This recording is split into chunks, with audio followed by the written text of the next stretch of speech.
Media మిత్రులందరికీ నమస్కారం.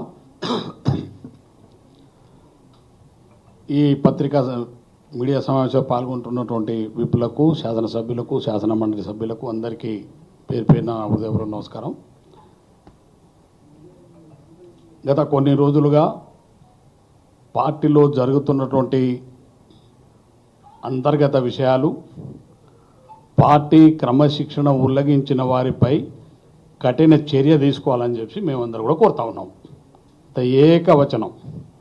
ఎందుకంటే ఈ రాష్ట్రంలో 10 సంవత్సరాలు అనేక మంది కార్యకర్తలు వాళ్ళ కష్టార్జితం, వాళ్ళ రక్తాన్ని ధారపోసి రేవంత్ రెడ్డి గారి నాయకత్వంలో ఇవాళ కాంగ్రెస్ పార్టీ అధికారంలో తీసుకుని వచ్చినారు.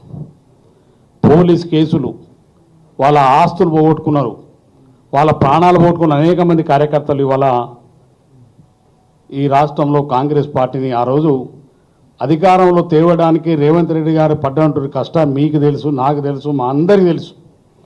వారి నాయకత్వంలో కాంగ్రెస్ పార్టీ సోనియా గాంధీ, రాహుల్ గాంధీ గారి యొక్క ఆశీస్సులతోటి ఈ రాష్ట్రంలో కాంగ్రెస్ పార్టీ అధికారంలోకి వచ్చింది. అధికారంలోకి వచ్చిన తర్వాత కాంగ్రెస్ పార్టీ ప్రభుత్వం చేపడుతున్నటువంటి సంక్షేమ కార్యక్రమాలు, అభివృద్ధి కార్యక్రమాల్ని ఆయన ఉన్నటువంటి క్యాబినెట్లో ఉన్నటువంటి మంత్రి వారి యొక్క కుటుంబ సభ్యులు మాట్లాడుతూ తీరుని గ్రామీణ స్థాయి కార్యకర్తలు కూడా అసహించుకునే విధంగా ఇవాళ మేమందరం కూడా దాన్ని పూర్తిగా ఖండిస్తూ ఉన్నాం. కాంగ్రెస్ అధిష్టానానికి మేము ఒకటే కోరుతా ఉన్నాం, మనం అందరం కూడా పార్టీ బతినే అందరం బతుకుతాం.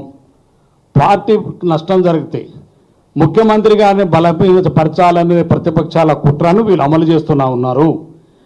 వీరు అమలు చేసేటువంటి కుట్ర ఇది చాలామందికి అర్థమవుతుంది.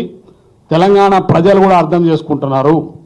మీరు ఆయుధాలు వాళ్ళ చేతికి ఇవ్వడం అంటేనే మీరు మాట్లాడే విధానం, ప్రభుత్వాన్ని మీరు విమర్శించే విధానం, ముఖ్యమంత్రి రేవంత్ రెడ్డి గారిని బలహీనపరచాలనేటువంటి కుట్రను, ప్రతిపక్షాల ఆలోచనల్ని మీరు అమలు చేస్తున్న తీరును మేము తీవ్రంగా ఖండిస్తున్నాం. దాన్ని తెలంగాణ రాష్ట్ర ప్రజలు కూడా అర్థం చేసుకుంటున్నారు. అదేవిధంగా తెలంగాణ రాష్ట్రంలో ప్రతి కాంగ్రెస్ పార్టీ కార్యకర్త కూడా అర్థం చేసుకుంటున్నారు.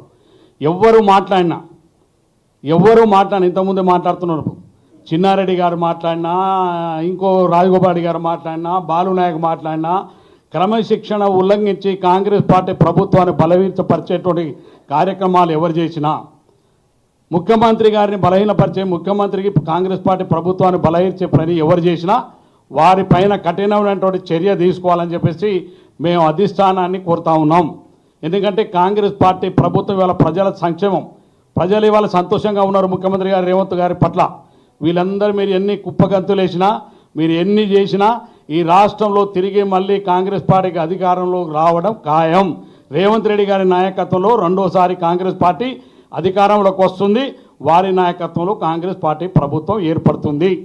మీరు ఎన్ని కుట్రలు ఇందులో ఉండి చేసినా, వారి ఆలోచనలు మీరు అమలు చేసినా, కానీ తెలంగాణ ప్రజలు, తెలంగాణ కాంగ్రెస్ పార్టీ కార్యకర్తలు మళ్ళీ రేవంత్ రెడ్డి గారి నాయకత్వాన్ని బలపరిస్తే ముందుకెళ్తున్నారు. అందుకనే క్రమశిక్షణ చర్యకు లోబడి మొన్న పిసిసి అధ్యక్షులు గారిని కానీ, మేము అదేవిధంగా ఏఐసిసి ఇన్ఛార్జి మీనాక్షి మేడం గారికి కానీ, రాహుల్ గాంధీ, సోనియా గాంధీ, మల్లికార్జున ఖర్గే గారిని కోరుతా ఉన్నాం.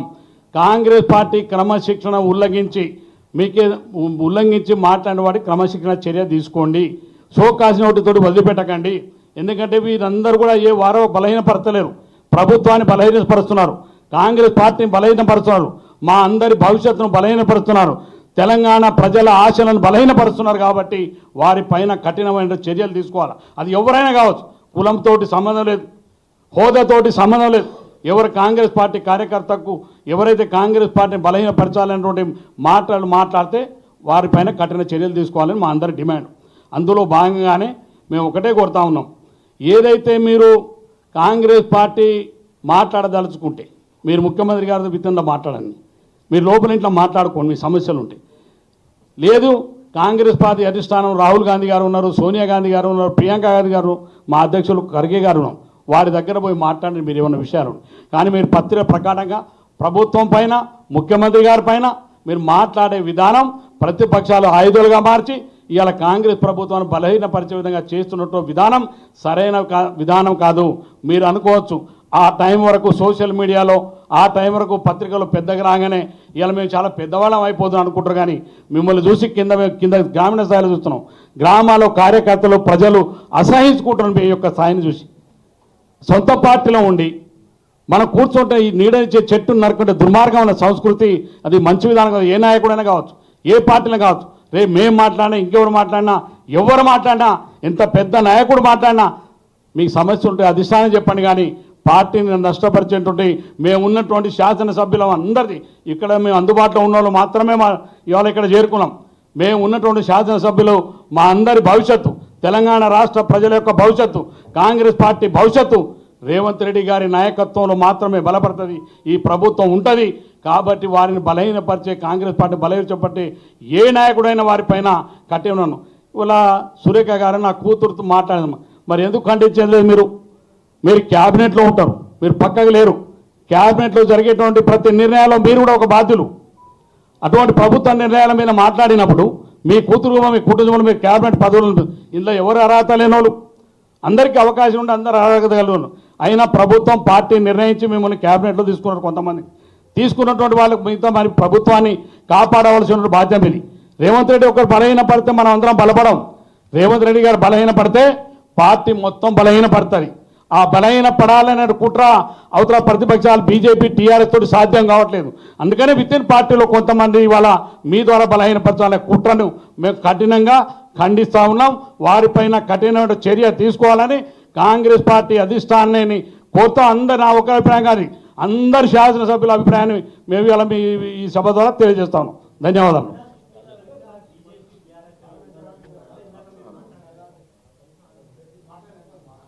అందరికీ నమస్కారం. అందరికీ నమస్కారం అయ్యా. లక్షలాది మంది కష్టార్జితం పేద ప్రజల ఆశతోటి తెచ్చుకున్నటువంటి ప్రభుత్వాన్ని ముగ్గురు నలుగురు వాళ్ళ స్వార్థ రాజకీయాల కోసమో